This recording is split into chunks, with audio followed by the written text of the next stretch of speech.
with that, Michael, the idea and the direction and the networking to get to more permanent, we'll say artistic endeavors that are a little bit more focused on public space, larger architectural installations. What is your dream piece? I mean, I'm sure that's a tough, loaded question. I think to be commissioned by a museum, you look at what Olaf Eliasson does or what Arne Kinze does, another Belgian artist, where they're doing installations in public plazas. And here comes the rain. No? Oh, I thought I heard it. I feel it. I thought I did too. Yeah, it's coming. It's coming. It's going to spitting. be short though, I think. Yeah. It's all right. We'll survive. Yeah. But yeah, looking at large scale, like the Tate Modern in London, where Olaf Eliasson has done, he did a project called the Weather Project, and he hung a base, like a sun, and created atmosphere. It's looking at opportunities to work with cultural institutions and being commissioned to either do standalone events that serve on their own as an art installation, or aligning with,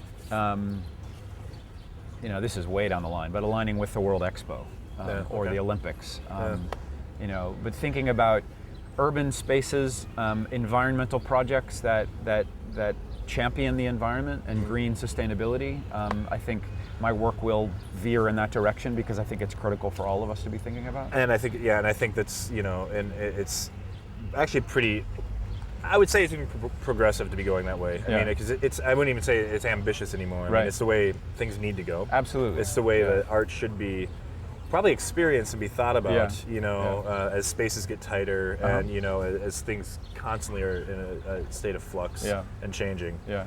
So, I mean, it seems like that's a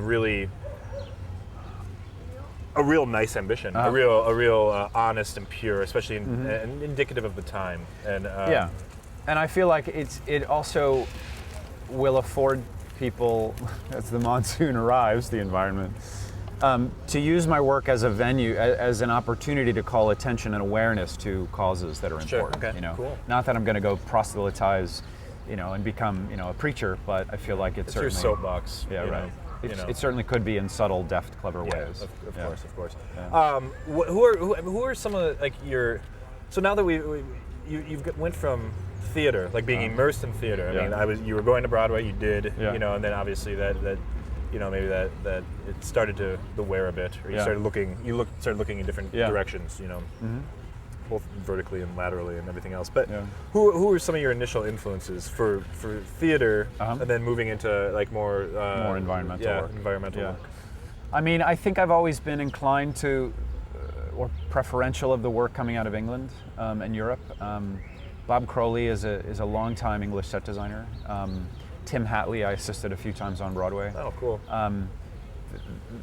There is the theatrical traditions coming out of England are such longer term and older than what's coming out of America, but also thinking about the abstractions and metaphors that they've been able to work with, because their communities and the demographics of the theater world over there is a lot more forgiving than what the American theater is based on, I believe, especially in the mainstream of Broadway commercial work. But as I expanded into more industries, other industries, and looking at installation artists, I mean, I think about photography and I think about sculpture all the time, are my influences. There's a Spanish architect, Santiago Calatrava, who's has a few commissions here downtown. He's designing the new World Trade Center's transit hub, the new Grand Central of downtown. There's a Cuban photographer, Abelardo Morel, who deals with a lot of camera obscura, pinhole camera work, which translates outside images into inside spaces and plays on two-dimensional and three-dimensional. And actually, I've seen some of his work, and I think you actually passed that along. Yeah, passed that I along sent to the me. link Yeah, too. Yeah, very, very cool stuff. Yeah.